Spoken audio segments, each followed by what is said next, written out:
Assalamu alaikum and good day. Hi there, I'm Diana. We meet again for WE013 speaking skills. Today we are going to focus on give reasons and justify your values, opinions and views. Our objectives are to express values, opinions and views and to give reasons and justifications for values, opinions and view. Before we proceed further, let's watch a short video on giving opinions, shall we?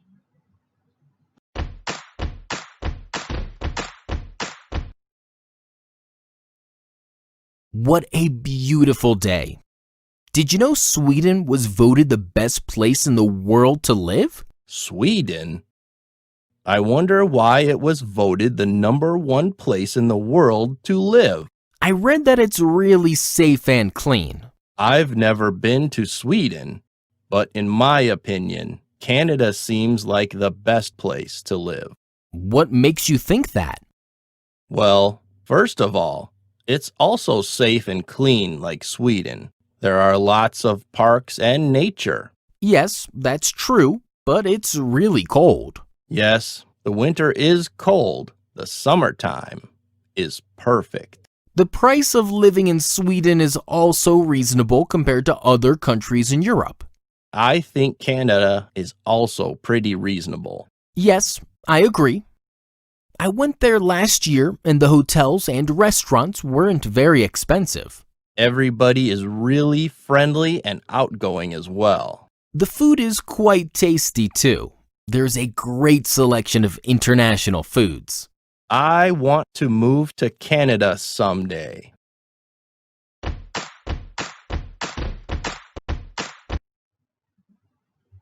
After watching the video, where would you prefer to live? Sweden or Canada? Can you tell us why? Please type your answer in the comment section. Now, there are many phrases that you can use to express values, opinions, and views. These are some of the phrases. As far as I'm concerned, in my opinion, personally, I think I like to point out that I believe that from my point of view, if you ask me, I don't know about you, but I think, based on my experience, I find that as I thought about this problem, I realized that it seems to me that I'm of the opinion that, to be honest, I strongly feel that, well, I think. Now, these are some of the phrases that you can use in expressing your values, opinions, and views. You might be comfortable with some of it, but as you practice with your group members, try to use some of these phrases to indicate your values, opinions, and views.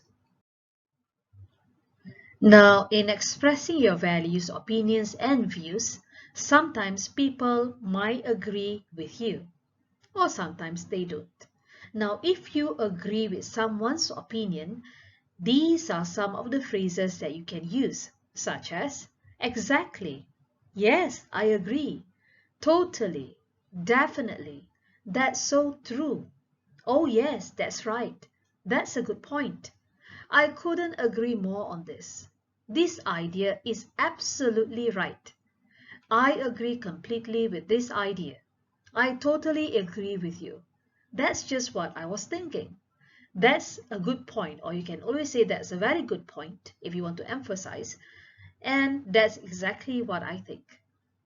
Now again, you can practice this with your group members when you agree with their opinion. Now, what if you disagree with someone's opinion? Instead of saying, you are totally wrong, these are some of the phrases that are not just polite, but also express your disagreement with someone's opinion. So you can use some of these phrases, such as, I don't think I completely agree. I'm not so sure about that. That's not necessarily true. Sorry, I don't agree with you. That's partly true, but I see your point, but I'm sorry to disagree with you, but yes, but don't you think? Yes, but you have a point there, but you could be right. However, I see things differently. On the contrary, yes, but the problem is that, as you can see, sometimes these expression or these phrases can be used politely, even if you disagree with someone. You have learned some of the phrases that you can use to express values, opinions, and views. Either you agree or disagree with someone's opinion. Most of the time, people would like to know the reasons why you agree or why you disagree with them. Before I further proceed with the next strategy, let's watch a video on how grit is more important than IQ. Listen to the reasons and justifications given by the speaker. Enjoy!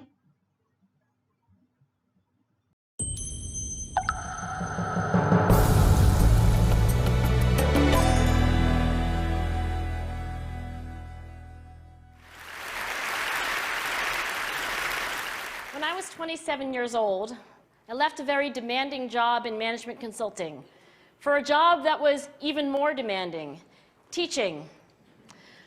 I went to teach 7th graders math in the New York City public schools. And like any teacher, I made quizzes and tests, I gave out homework assignments. When the work came back, I calculated grades. What struck me was that IQ was not the only difference between my best and my worst students. Some of my strongest performers did not have stratospheric IQ scores. Some of my smartest kids weren't doing so well. And that got me thinking. The kinds of things you need to learn in 7th grade math, sure, they're hard. Ratios, decimals, the area of a parallelogram. But these concepts are not impossible.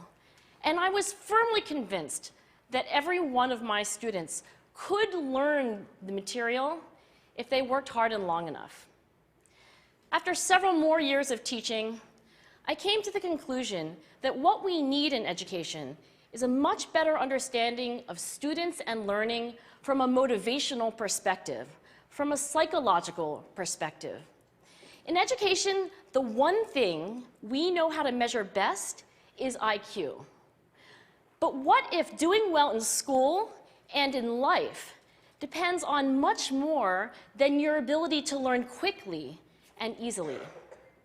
So I left the classroom and I went to graduate school to become a psychologist. I started studying kids and adults in all kinds of super challenging settings. And in every study, my question was, who is successful here and why? My research team and I went to West Point Military Academy. We tried to predict which cadets would stay in military training and which would drop out. We went to the National Spelling Bee and tried to predict which children would advance farthest in competition. We studied rookie teachers working in really tough neighborhoods, asking which teachers are still going to be here in teaching by the end of the school year. And of those, who will be the most effective at improving learning outcomes for their students? We partnered with private companies asking which of these salespeople is going to keep their jobs and who's going to earn the most money. In all those very different contexts, one characteristic emerged as a significant predictor of success. And it wasn't social intelligence, it wasn't good looks, physical health, and it wasn't IQ. It was grit. Grit is passion and perseverance for very long-term goals. Grit is having stamina. Grit is sticking with your future, day in, day out, not just for the week, not just for the month, but for years, and working really hard to make that future a reality. Grit is living life like it's a marathon, not a sprint. A few years ago, I started studying grit in the Chicago public schools. I asked thousands of high school juniors to take grit questionnaires, and then waited around more than a year to see who would graduate. Turns out that grittier kids were significantly more likely to graduate, even when I matched them on every characteristic I could measure. Things like family income, standardized achievement test scores, even how safe kids felt when they were at school. So it's not just at West Point or the National Spelling Bee that grit matters, it's also in school, especially for kids at risk for dropping out. To me, the most shocking thing about grit is how little we know, how little science knows about building it. Every day, parents and teachers ask me, how do I build grit in kids? What do I do to teach kids a solid work ethic? How do I keep them motivated for the long run? The honest answer is, I don't know. What I do know is that talent doesn't make you gritty. Our data show very clearly that there are many talented individuals who simply do not follow through on their commitments. In fact, in our data, grit is usually unrelated or even inversely related to measures of talent. So far, the best idea I've heard about building grit in kids is something called growth mindset. This is an idea developed at Stanford University by Carol Dweck, and it is the belief that the ability to learn is not fixed, that it can change with your effort. Dr. Dweck has shown that when kids read and learn about the brain and how it changes and grows in response to challenge, they're much more likely to persevere when they fail because they don't believe that failure is a permanent condition.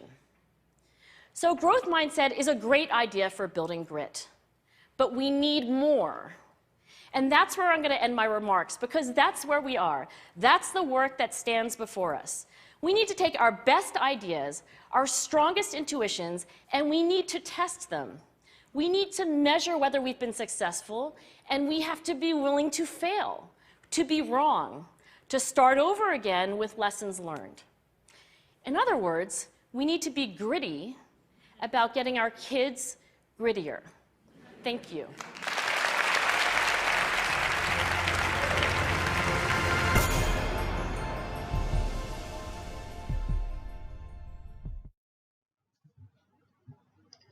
I hope you have learned something from the video by the speaker. It says that grit or perseverance is more important than IQ. So what I'm trying to say is this: even if now you feel that you're not doing very well with speaking, with practice and perseverance, you can speak well, and also you will be well prepared for your WE013 examination. Now let's look for phrases for giving reasons and justifications. Now normally in the WE013 exam, you are encouraged to give 3 reasons for your opinion. So normally you can start with the first reason I believe this is, then you state your reason. The main reason I feel this way is, there are several reasons I believe this. The first is, then you state your first point. There is a lot of evidence to support my point of view, for example, then you state the evidence. This is because, normally this is the simplest one. One of the reasons is, so that will be your first reason, or one of the reasons. Let me share with you why I think so.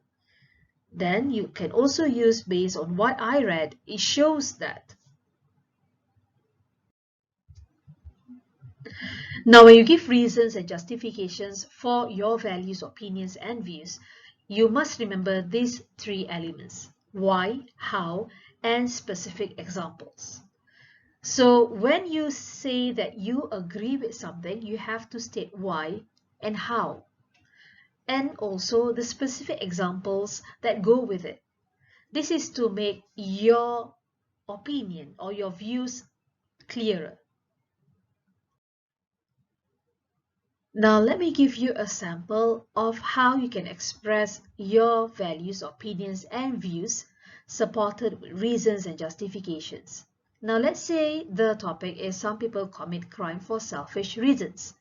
Now when you state your opinion, you can say this: I absolutely agree that some people commit crime for selfish reasons.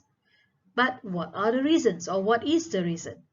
So you can say these people commit crime such as bribery and embezzlement because they are envious of what others have. So that will be your reason, the first reason.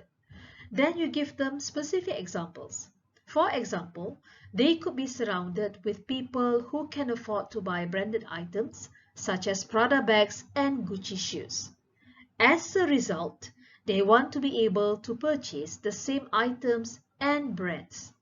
But realizing that they do not have enough money, they embezzle money from their company to feed their envy of others as well as their thirst for luxury items. So this is a sample of how you can integrate opinion, giving reasons, and also specific examples. Now let's recap our objectives for today. Firstly, you must be able to express values, opinions, and views. I think by now you should be able to use some of the phrases that I have explained earlier on. And also, you should be able to give reasons and justifications for values, opinions, and views by stating the why and how, as well as specific examples to strengthen or to support your stand or your opinion. Let's have one practice, shall we? Now, this question is taken from Muet's speaking question, mid-2010. So what you have to do is choose one of these options. So you have A, B, C, and D. Prepare a 2-minute speech on either A, B, C, or D. Then present. You can present your speech either through a video or audio submission. It depends on your own lecturer. Now the question is, a person's character is often influenced by other people around him or her. Who has the greatest influence on a person's character? So if you are candidate A, you think that parents have the greatest influence on a person's character. If you are candidate B, you think that teachers have the greatest influence on a person's character. If you are candidate C, you think that friends have the greatest influence on a person's character. And finally, if you are candidate D, you think that famous personalities have the greatest influence on a person's character. Try and use some of the phrases and also look at the sample given. Try to give at least 3 points for each task. All the best. Thank you.